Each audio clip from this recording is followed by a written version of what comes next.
Il nous arrive quelque chose d'extraordinaire et nous voulons savoir d'où ça vient.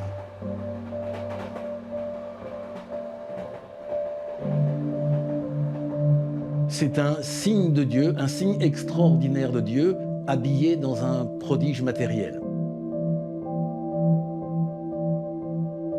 J'étais malade, j'avais un neurostimulateur, j'avais un appareillage, j'avais le corset, l'attelle.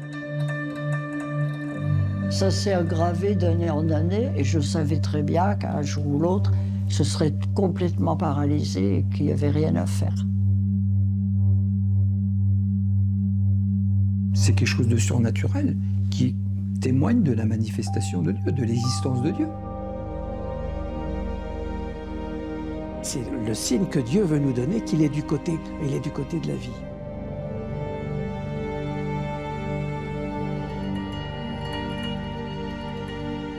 Le médecin traitant qui me prescrivait la morphine m'a invité à venir à Lourdes avec les malades. Mais sans jamais imaginer que ce qui allait m'arriver.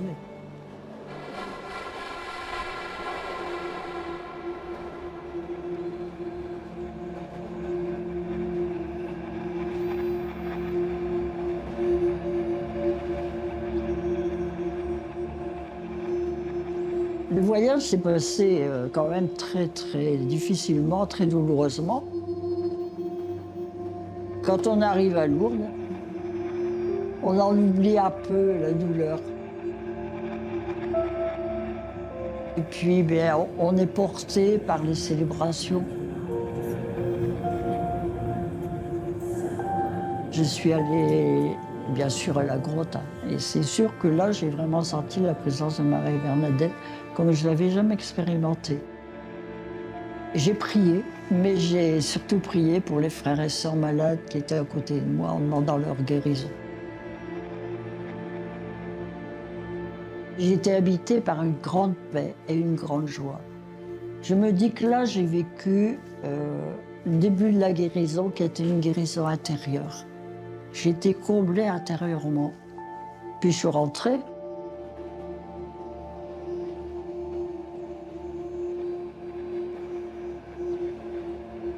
Alors après un voyage hyper pénible de douleur, je suis restée ici 3 jours allongée dans ma chambre avec des calmants.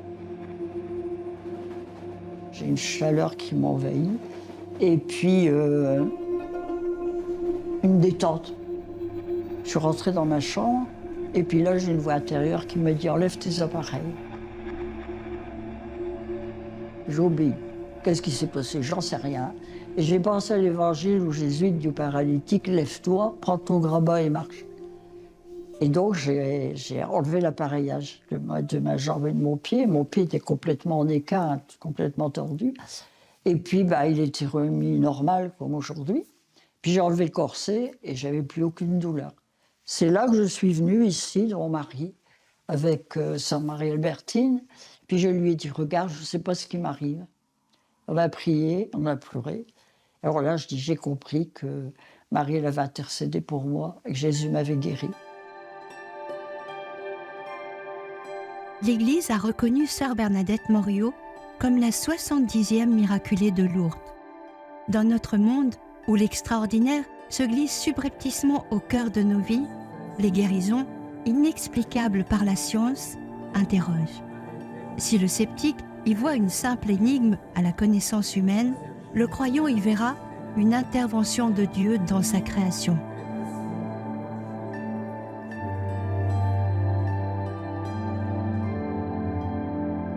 Elle est venue à la première consultation à 7h du matin et elle voulait absolument me faire part de sa guérison, bien sûr.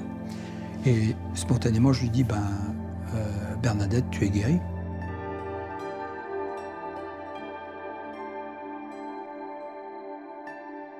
J'avais été voir Christophe le 15 juillet, le matin. Et puis c'est là que je suis rentrée chez lui. Je me suis prosternée. Et je lui ai dit, je ne sais pas ce qui m'arrive. Et j'étais en larmes. Et puis là, lui, il a compris tout de suite. Il m'a fait un examen clinique. Et de fait, je n'avais plus aucun signe. Et c'est là que lui, il m'a invité à déposer mon dossier au bureau des constatations médicales. tout s'imposait à nous deux, et très rapidement, tous les deux, pendant la consultation, on a dit il faut affirmer les choses. Et avec Bernadette, on a décidé de contacter ses médecins antérieurs pour avoir tous les éléments du dossier. Et j'ai dit à Bernadette, il faudra faire les démarches pour que cette guérison soit reconnue à Lourdes par le bureau médical de Lourdes et qu'elle soit vraiment étayée au niveau des examens complémentaires et que ce ne soit pas contestable.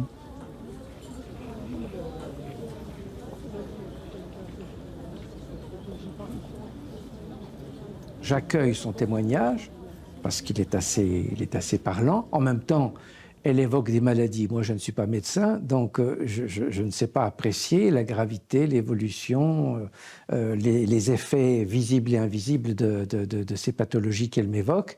Donc, je dis, d'autres qui sont plus compétents, cette commission, le Bureau médical international de Lourdes, s'en occupe très bien. En attendant, moi, je vois une sœur Bernadette qui est pétillante, pleine de force, pleine d'énergie pour être présente sur la vie de la paroisse de Bresles. Et donc, voilà, je ne m'inquiète pas, je n'anticipe pas sur des scénarios divers et variés à venir. Je laisse passer le temps, tout simplement.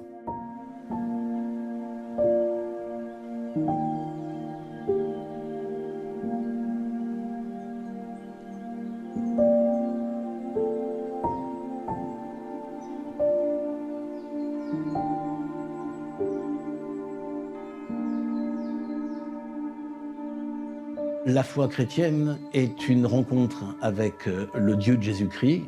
Quand vous rencontrez quelqu'un, vous rencontrez une personne.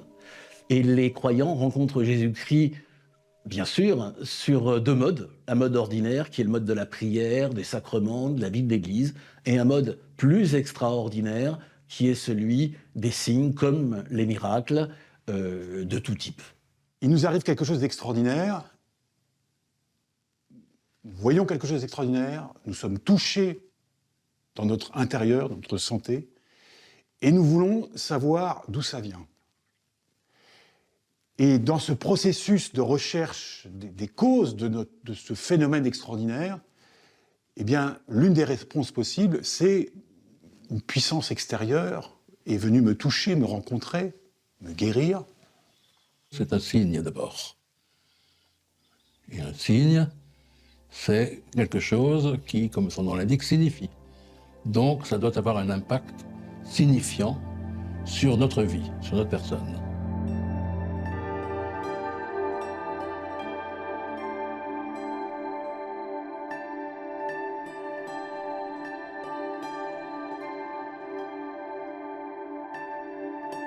Il y a des guérisons inexpliquées qui ne sont pas des miracles et qui ne sont peut-être pas suffisamment étudiées, comme on a la chance de l'avoir à Lourdes grâce à l'institution du bureau médical de Lourdes qui permet d'apporter des preuves scientifiques.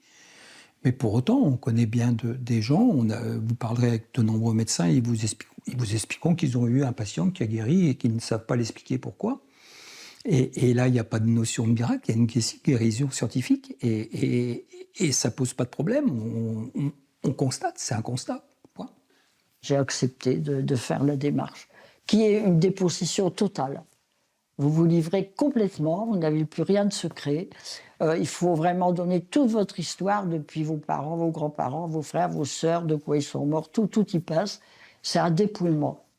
Et puis après, j'ai vu deux psychiatres à qui j'ai été obligée de relire toute ma vie. Et Dieu sait que pour moi, c'était très difficile parce que ça ravive des souffrances que j'avais vécues, aussi bien morales que physiques. Et donc, c'est un chemin que beaucoup ne vont pas jusqu'au bout, tellement c'est difficile. L'Église est très vigilante sur les reconnaissances de miracles qui peuvent engager son autorité. Elle a donc mis en place au cours des siècles des procédures rigoureuses pour discerner et proclamer les éventuels phénomènes inexplicables comme miracles, signes de l'intervention de Dieu dans sa création. L'instruction du dossier de sœur Bernadette Moriot par la commission médicale de Lourdes a duré plus de 8 années. Si les médecins et les scientifiques ont conclu à une guérison inexplicable dans l'état actuel des connaissances de la science, le dossier a été confié à l'évêque de son diocèse, qui, lui seul, peut engager l'Église en proclamant cette guérison inexpliquée comme miraculeuse. Je me dis, Seigneur, si tu as fait un miracle, il faut qu'on puisse le reconnaître. Donc, donne-moi les signes qui me permettront d'engager l'Église. Et donc, c'est là que j'ai demandé au Seigneur de me donner dans la Bible un texte. J'ai prié, et puis je lui ai dit, donne-moi un texte dans lequel il y ait des miracles, où il y ait un miracle. Et donc, je suis tombé sur Marc au chapitre 4, où il y a une succession de guérisons miraculeuses, de guérisons physiques, et puis une guérison d'un homme habité de démons. Et alors, m'est venue intérieurement l'idée de demander au Seigneur, eh bien, si c'est par l'intercession de ta mère que tu as produit ce miracle, que tu as accompli ce signe, que tu nous as donné ce signe, eh bien, que je puisse tomber sur un texte dans l'Écriture où il soit question de ta mère. Et c'est à ce moment-là que je suis tombé sur l'Évangile selon saint Jean, au chapitre 2, c'est les noces de Cana, où il est dit que Marie était présente à ces noces de Cana. Et à partir de là, les choses m'ont semblé simples, claires, évidentes.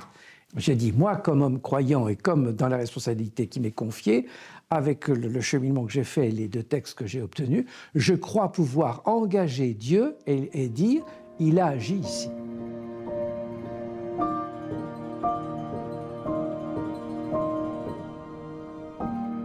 Père, guéris nos cœurs. Nous implorons la guérison sur nos familles, sur nos enfants, dans chaque vie, chaque maison. Je te loue, Seigneur, que ta présence remplisse ce lieu. Manifeste-toi, donne-nous l'assurance. Je te confie nos vies, Relève-toi, nos espoirs, remplis-nous de ta nos souhaits. présence. Garde-nous toujours et partout de tout mal. Protège mes enfants et petits-enfants. Et guide-les sur les chemins de Dieu avec sagesse et discernement.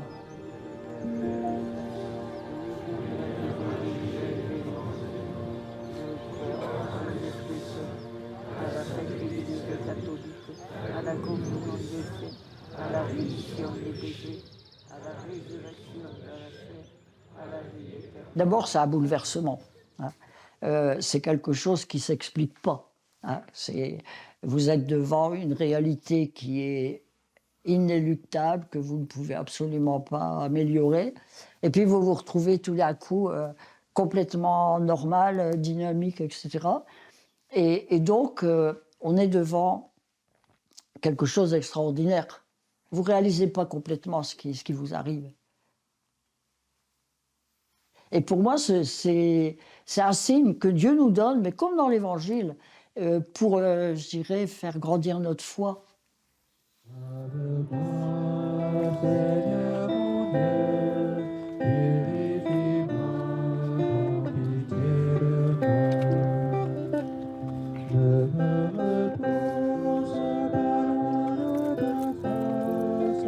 La Bible emploie les termes de signes, prodiges, merveilles ou actes de puissance.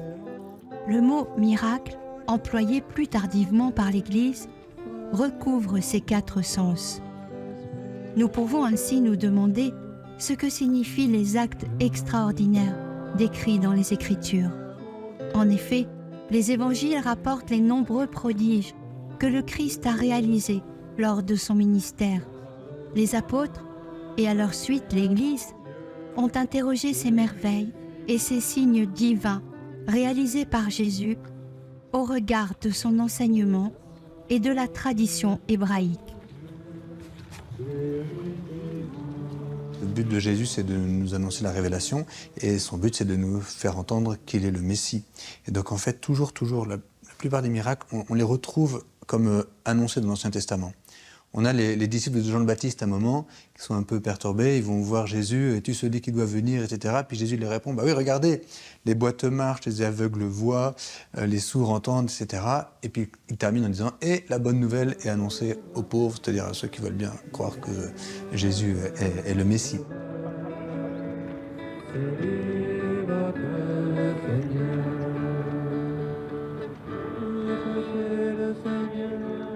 Tous les récits de guérison dans les évangiles sont des récits de relations extrêmement intimes entre le thaumaturge qu'est Jésus et celui qui est guéri. Jésus le touche, il prend de la salive, enfin, vraiment, il y a un côté extrêmement intime. Et donc, c'est pour ça que c'est très important, cette finale où le guéri dit « je crois ». C'est ça qui donne le caractère miraculeux, à mon sens. Les miracles dans l'Ancien Testament sont, je dirais, plus ciblés, si vous me permettez l'expression. Les miracles de l'Ancien Testament visent constamment à ramener Israël, le peuple de Dieu, vers son Dieu et à le maintenir fidèle à son Dieu. Dieu est invisible, par essence, et le miracle est une manifestation de l'invisible. Et c'est en cela, c'est donc une manifestation de l'invisible, manifestation de l'alliance, parce que le Dieu d'Israël est un Dieu qui fait alliance avec l'humanité. Ce n'est pas un Dieu qui reste de manière distante, dans un infini permanent. Il se manifeste aux hommes. Et il se manifeste aux hommes dans son Fils bien-aimé, comme disent les textes.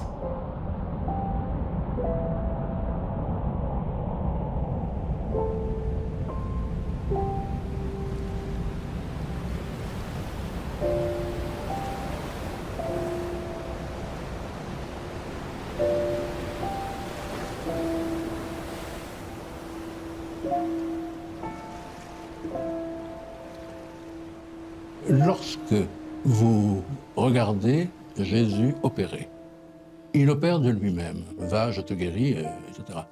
Mais il ramène toujours tout ce qu'il fait, comme tout ce qu'il fait d'ailleurs, à son Père. Ta foi t'a sauvé. Est-ce que c'est la foi en lui-même, en Jésus, ou la foi en la puissance de Dieu?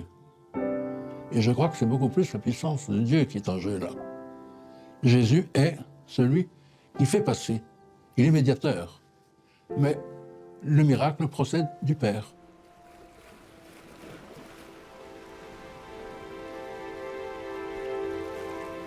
Dans le judaïsme, dont bien sûr, c'est la religion des apôtres, cette catégorie théologique, car c'en est un, c'est un lieu théologique, le miracle, eh bien, n'est pas présent. N'est pas référencé. L'Église, assez rapidement d'ailleurs, va regrouper quelque part, synthétiser, on pourrait dire, eh bien, le miracle comme une action du Christ. Et qui dit action du Christ, dit puissance d'intervention.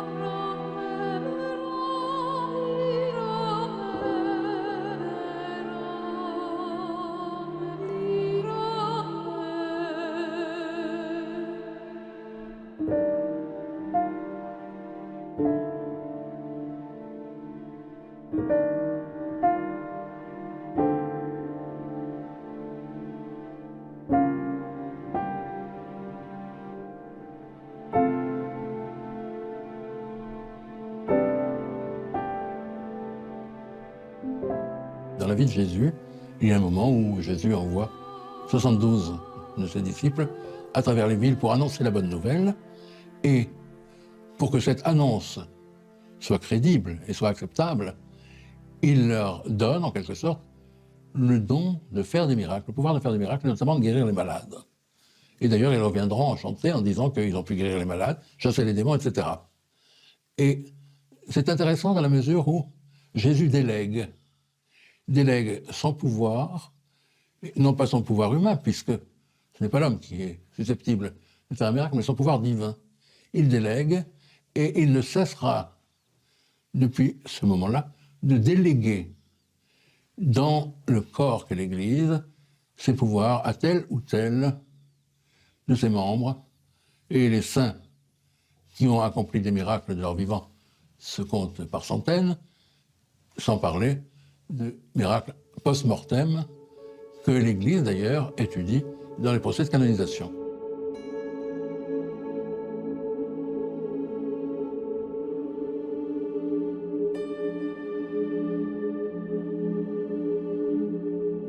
Dans le lent écoulement des siècles, l'Église a façonné, avec une rigueur implacable, les rituels de canonisation. Dans la très grande majorité des cas, il est en effet impératif qu'une âme jugée digne de sainteté ait opéré au moins un prodige. La reconnaissance de ces signes en miracle est donc un volet du processus qui semble revêtir une importance primordiale. La sainteté est proclamée par l'Église à l'égard d'une ou d'un fidèle s'il y a miracle authentifié. Les martyrs sont exempts de miracles, mais c'est autre chose. Les miracles authentifient, je dirais, authentifient comme une sorte de coup comme un cachet, si vous voulez, hein, eh bien, leur vie placée sous le regard de Dieu, la dimension évangélique de leur comportement, de leurs actions, de leurs paroles, tout cela est pour l'Église comme un signe, alors certains utilisent le mot preuve, mais c'est un mot compliqué, mais une preuve de la sainteté de la candidat ou du candidat aux autels. Les processus de déclaration par l'autorité, par le pouvoir religieux, d'un miracle, d'une canonisation ou d'autre chose, aujourd'hui les délais sont beaucoup plus longs et la prudence beaucoup plus présente qu'auparavant. Au Moyen-Âge, on pouvait déclarer un personnage saint ou sainte. Voilà, il suffisait que les fidèles disent c'est un saint pour qu'il rentre dans le calendrier. Au Moyen-Âge, et pratiquement jusqu'à l'humanisme, jusqu'à la Renaissance, la question du discernement du miracle était très simple. Ou bien c'était un prodige divin, un signe divin, ou bien c'était un prodige, une manifestation de l'esprit malin du diable. Et en fait, on vivait dans une forme de dualisme entre Dieu et le diable, où l'homme se situait précisément entre les deux et n'avait finalement pas grand-chose à faire de lui-même, sinon à subir le diable ou à accueillir Dieu.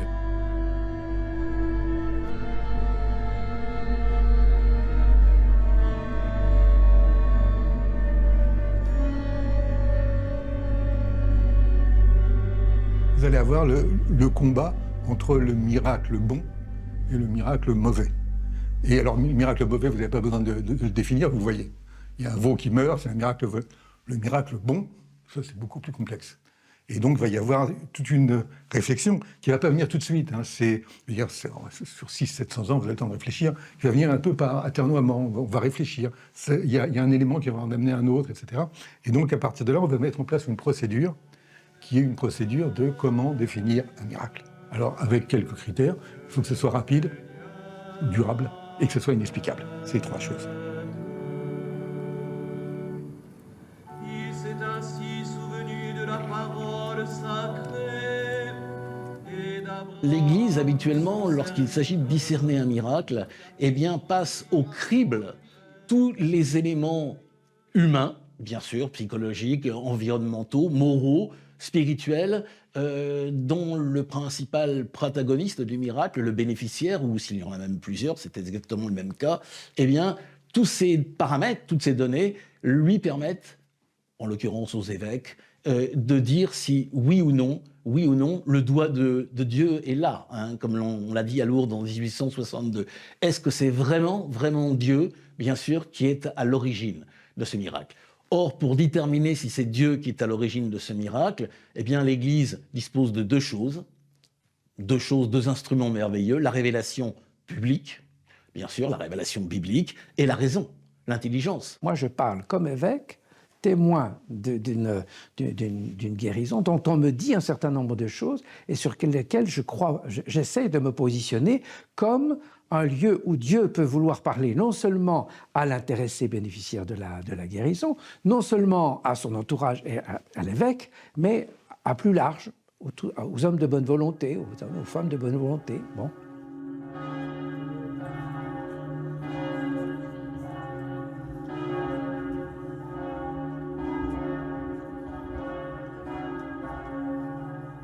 Je suis habitée par une force que je ne peux pas expliquer, un dynamisme et une soif de Dieu et une soif de dire, d'annoncer Jésus.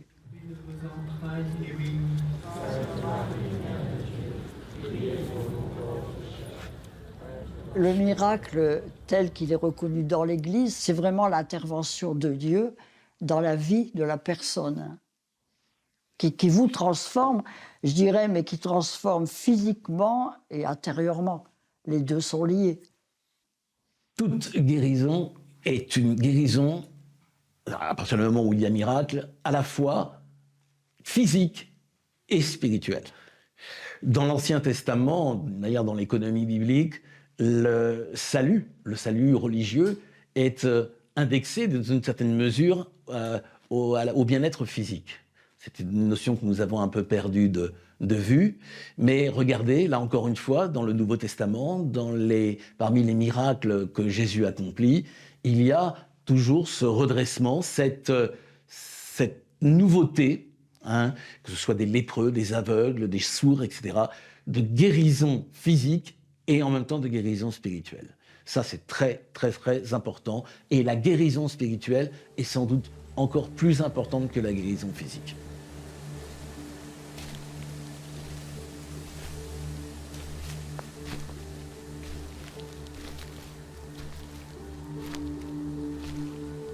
Lecture de l'Évangile de notre Seigneur Jésus-Christ selon saint Luc. En ce temps-là, Jésus, marchant vers Jérusalem, traversait la région située entre la Samarie et la Galilée. Comme il entrait dans un village, 10 lépreux vinrent à sa rencontre. Ils s'arrêtèrent à distance et lui crièrent « Jésus, Maître, prends pitié de nous. » Lorsqu'il les vit, Jésus leur dit « Allez vous montrer aux prêtres. » Pendant qu'ils y allaient, ils furent guéris. L'un d'eux, se voyant guéri, revint sur ses pas, rendant gloire à Dieu à haute voix. Il se jeta face contre terre aux pieds de Jésus en lui rendant grâce. Or, c'était un Samaritain.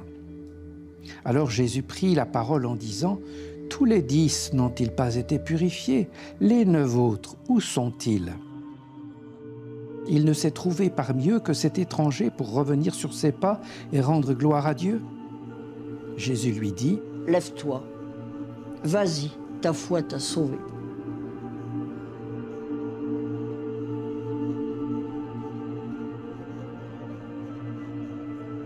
Jésus guérit 10 lépreux. Okay. Il y en a un seul qui revient le voir dire merci. Qu'est-ce qu'ont fait les 9 autres? On ne sait pas. Ils ont disparu dans la nature. Leur vie a changé. Ils étaient lépreux, ils ne sont plus lépreux. Ça veut dire qu'ils ont réintégré la société. Mais aucun n'est venu revoir celui qui sait, dont ils savent que c'est lui qui les a guéris. Il y en a un seul. Donc, un seul qui, de mon point de vue, alors, je n'ai pas apporté un jugement sur ces 9, qui vient de dire « Je crois en toi parce que tu m'as guéri ». Donc, si ça avait eu lieu à Lourdes, il y aurait eu un seul miracle. C'est celui... la guérison de celui qui est revenu vers Jésus.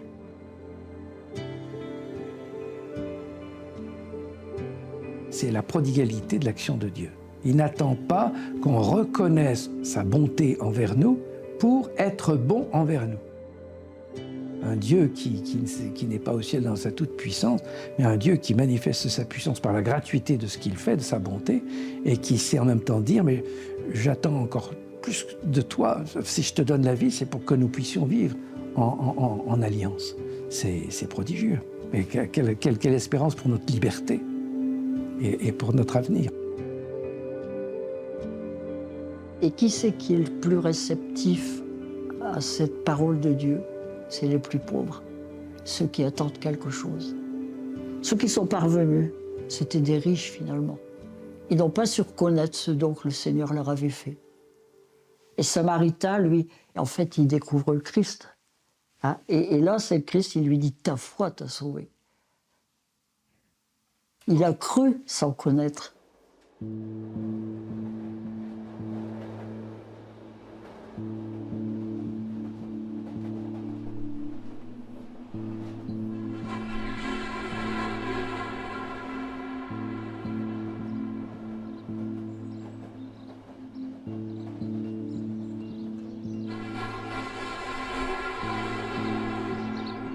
Les guérisons, dominantes dans le registre des miracles, laissent une marque indélébile dans l'histoire ecclésiastique. Mais l'Église a également béni une multitude d'autres prodiges. Parmi eux, les miracles eucharistiques se démarquent par leur caractère singulier. Sur la centaine répertoriée à ce jour, celui de Marseille en Beauvaisis se distingue comme un exemple significatif.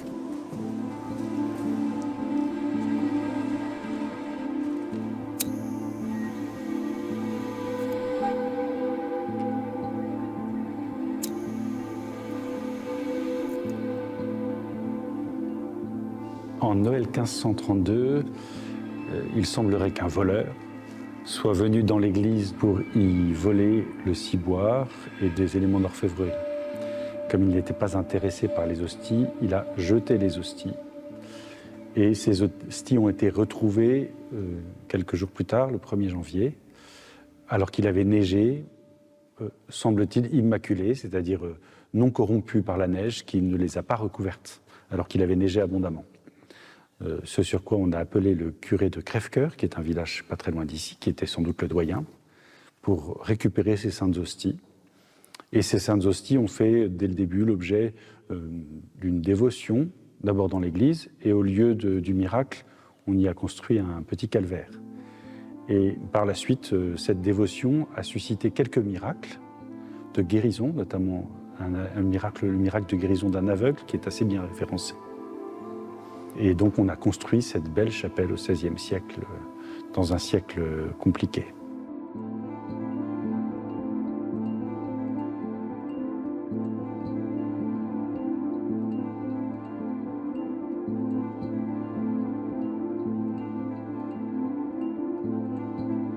À un moment, il y a une espèce de positionnement de l'ensemble de la population pour dire, tiens, là, il y a un miracle. Là, il s'est passé quelque chose. Il s'est passé quelque chose. C'est un miracle. C'est inexplicable dans le bon sens du terme, il s'est passé quelque chose de bien. Et donc, à partir de là, c'est un peu la vox populi qui va pousser, c'est la rumeur, si vous préférez. Mais c'est pas joli. Hein. La rumeur qui va pousser l'évêque ou les prêtres à regarder ça de près. Pour une part, je pense que ce miracle, il a été lié au contexte, c'est-à-dire c'était le contexte de la réforme et de la contestation qu'il y avait à ce moment-là, de la présence réelle du Seigneur dans son Eucharistie. Et pour les braves fidèles de Marseille en Beauvaisis, c'était au contraire le signe que ces hosties n'étaient pas de la matière inerte, mais qu'elles étaient véritablement le corps du Christ, qui avait vaincu les éléments comme il est capable de le faire.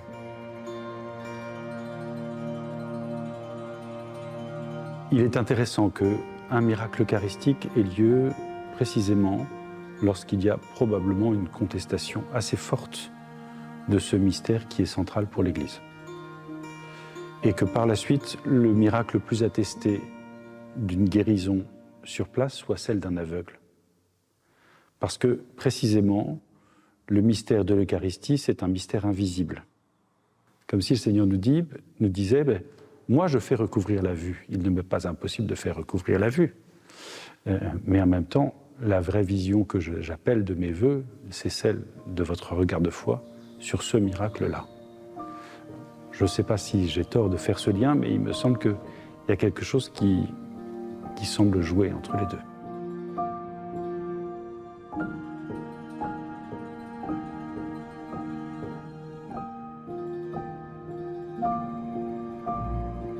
La fonction du miracle, je dirais que c'est de redonner courage, force, espérance, là où, justement, le courage, la force et l'espérance sont battus en brèche et sont plus difficiles.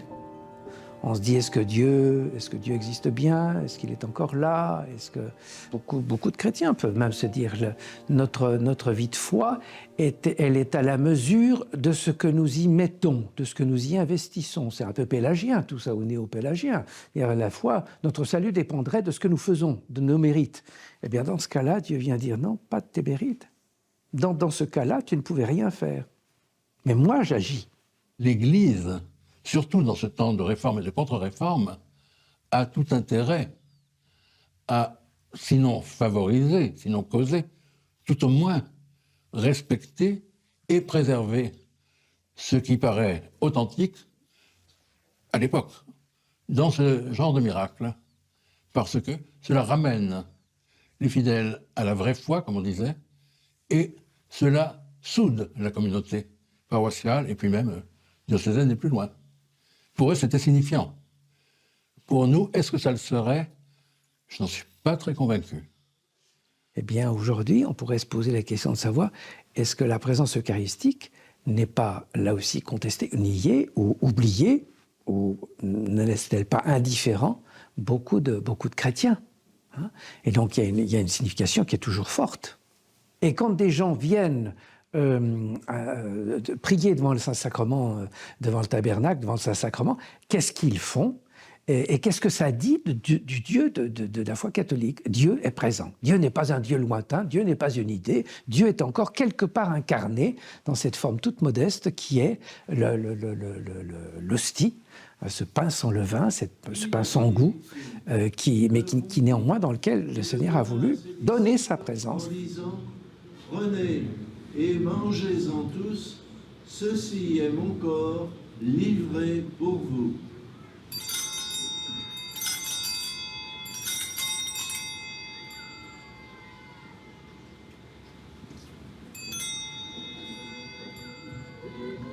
Quand vous voyez l'hostie, vous voyez quelque chose, c'est un objet qui ne peut pas vous faire de mal, mais dont vous ne pouvez pas dire, si vous avez des yeux, qu'il n'existe pas.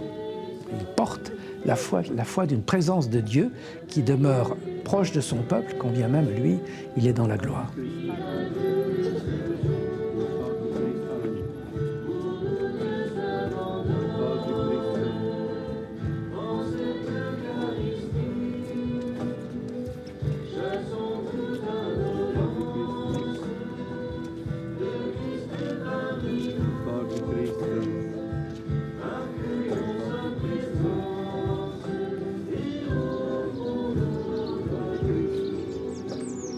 Si le miracle conforte le croyant, le sceptique va plutôt se tourner vers la science pour y trouver une réponse raisonnée. L'irruption du rationalisme à la Renaissance a bouleversé la représentation du monde que proposait l'Église. Très vite, une frontière entre croyance et raison s'est instaurée, notamment dans l'interprétation des prodiges. Afin que le sens du miracle reste un acte de puissance divin, il devient donc nécessaire pour l'Église que la science puisse s'avouer incapable d'expliquer le phénomène dans l'état actuel de ses connaissances. Dans ce cas, elle peut mettre en place des processus de discernement afin d'en révéler le sens et, éventuellement, de les authentifier comme miracles. Un moment important de l'histoire des sciences occidentales et modernes, ça a été le passage entre le XVIe et le XVIIe siècle. Les célèbres observations de Galilée, les conclusions de Kepler, tout ça appuyé sur les travaux de Copernic, en tout cas l'entrée dans les sciences modernes. Et pourquoi c'est important? Parce que nous sommes passés d'une conception duale et cosmique de la réalité à une conception unique de la réalité. Jusque-là, pour nos prédécesseurs, il y avait deux mondes. La Terre, mortelle, imparfaite, nous, quoi. Et le ciel, ordonné, éternel, parfait, beau, donc le cosmos. Deux mondes qui se touchaient, mais qui ne se mélangeaient pas. Et en particulier, nous les humains, n'avions rien à voir, a priori, dans notre condition terrestre et humaine, avec le monde d'en haut. Et c'est ça le début de l'histoire des sciences modernes. C'est déjà poser que ce que nous pouvons, nous les humains, connaître, percevoir, élaborer comme loi sur notre petite Terre, parce que dans le même moment on nous dit ce n'est qu'une petite planète comme une autre, eh bien ces lois, ces observations sont aussi valables pour ce que nous nommons le ciel et que nous ne nommons plus le cosmos. Donc c'est essentiel, parce que là nous pouvons décider de faire de la science.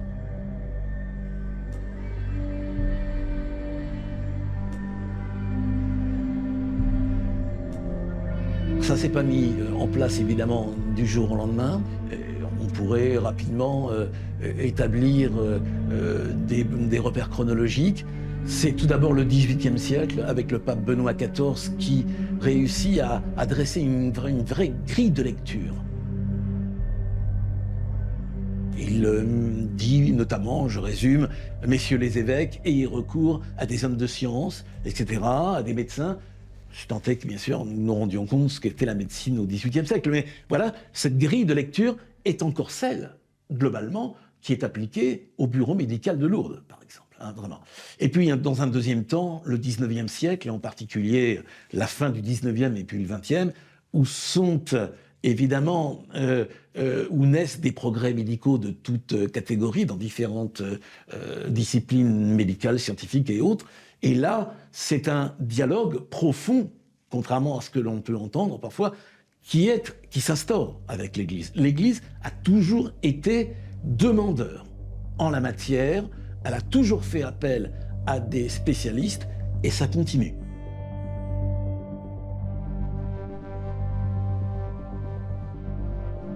Précisément, les frontières entre le domaine scientifique, au sens large, et le domaine religieux, ces frontières sont assez bien posées. Tout ça dans un cadre qui est géré de manière par le pouvoir ecclésiastique, mais ce pouvoir ayant reconnu, au moins par là, la nécessité de la démarche d'abord de la raison et de la science. L'Église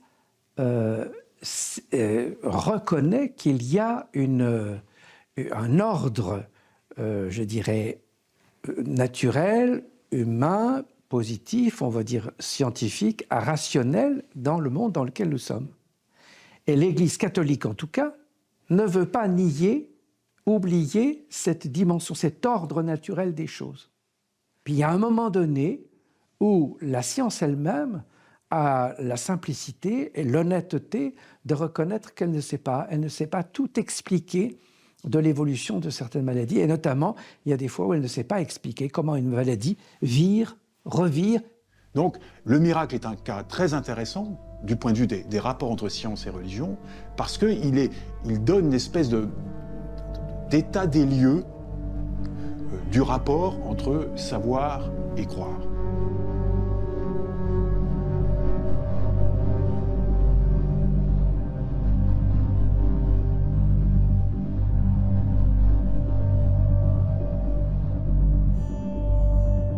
Il ne faut pas voir l'Église, à mon avis, sur les questions de miracle, comme un organisme censeur qui dirait ça, je valide ou je ne valide pas, mais elle vise toujours l'intérêt supérieur des fidèles, ce qui rend les choses parfois difficiles, parce qu'il se peut que dans un endroit où des grâces authentiques ont été données, on en fasse mauvais usage, et inversement aussi, d'endroits où peut-être une interprétation trop importante de tel événement aurait été faite, mais quand même, si les gens viennent, se confessent, transforment leur vie, il y a peut-être du bien à faire quand même.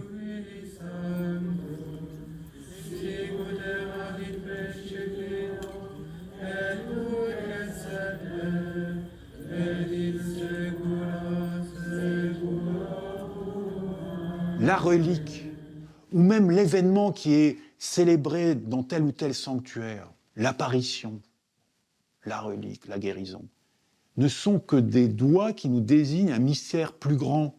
Et c'est ce mystère-là que je suis invité à reconnaître et éventuellement à dire « je crois en ce mystère » ou à dire « je ne crois pas ».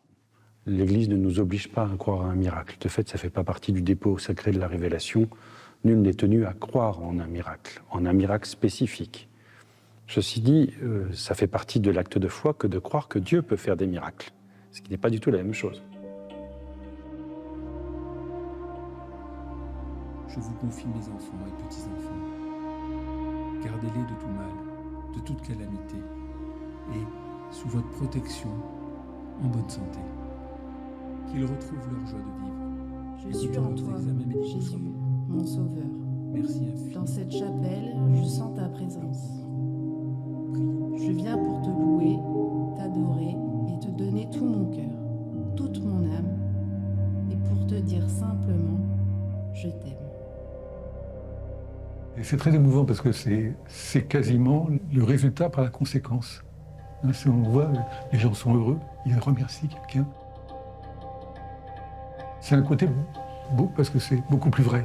C'est pas quelque chose d'inventé, c'est vrai, je remercie. Alors que ce soit direct ou pas ça, que ce soit rapide, durable, inexplicable, je remercie simplement. Et dire simplement merci, c'est souvent très très beau.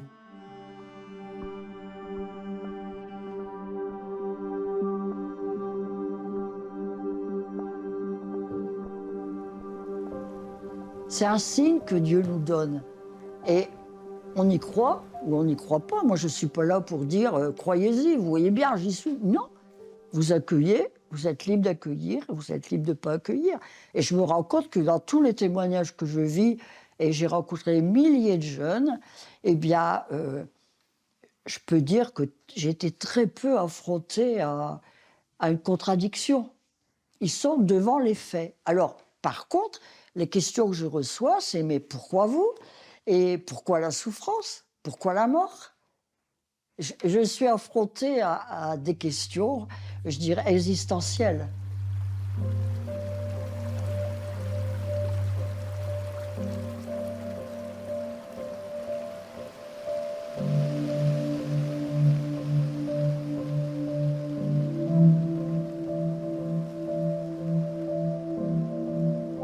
La science, on gravit la montagne. On avance, pas à pas, parfois on n'avance pas. Et puis des fois on fait un grand progrès. Dans ces questions que nous abordons sur l'origine de la matière, l'origine de l'univers, nous abordons des questions et des embryons de réponses qui relèvent quasiment de la métaphysique. Et là, dans cette ascension de la montagne, parfois nous arrivons à une espèce vous voyez, une étape où il y a déjà une bande de théologiens qui se baladent et qui ont déjà des réponses. Il y a des endroits où nous nous retrouvons dans nos questions, dans nos avancées, avec d'autres mondes, enfin, d'autres territoires de l'intelligence et de la conscience humaine, en particulier des territoires religieux. Le christianisme, ce n'est pas un pur spiritualisme. C'est Dieu qui s'incarne. Le Christ qui nous donne des signes concrets du salut, le baptême, qui utilise des moyens matériels pour nous transmettre des grâces spirituelles.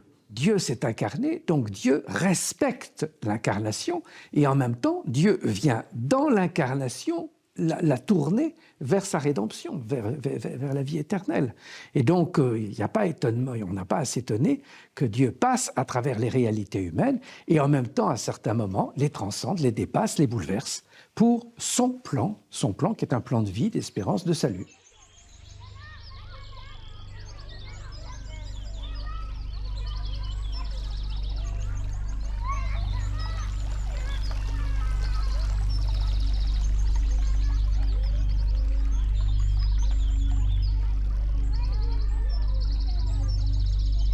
Je crois que l'essentiel, c'est cette rencontre avec le Christ. C'est cette manière de dire pour les croyants, Jésus est le Messie. C'est ça le but du miracle. Le royaume s'est manifesté autour de vous.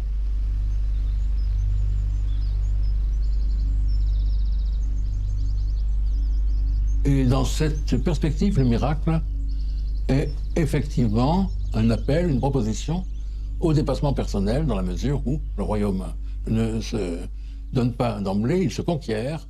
Et à partir de là, le miracle est un appel à entrer dans cette voie, dans ce mystère d'ascèse, dans ce mystère de dépouillement, comme Jésus lui-même. Il aura eu beau faire des miracles, il ira jusqu'au dépouillement ultime de la croix, avant d'être l'objet du plus grand miracle du Père, qui est la résurrection.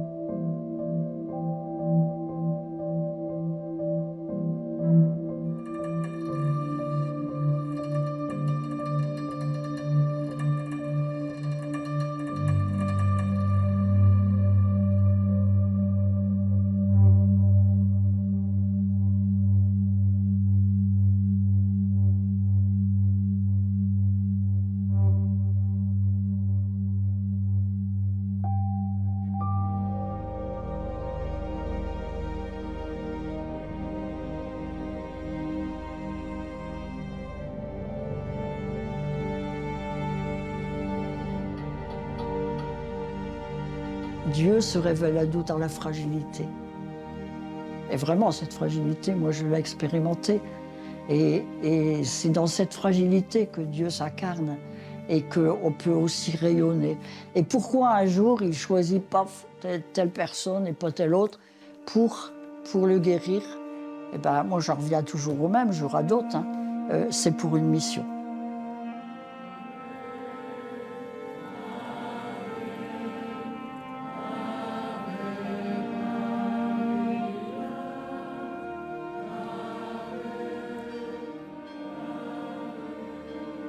Dans l'Église, on a besoin de témoins, plus que de théologiens. Aujourd'hui, je me rends compte, avec tous les témoignages, combien on a besoin de proximité avec le monde, tel qu'il est. On est dans un autre monde aujourd'hui.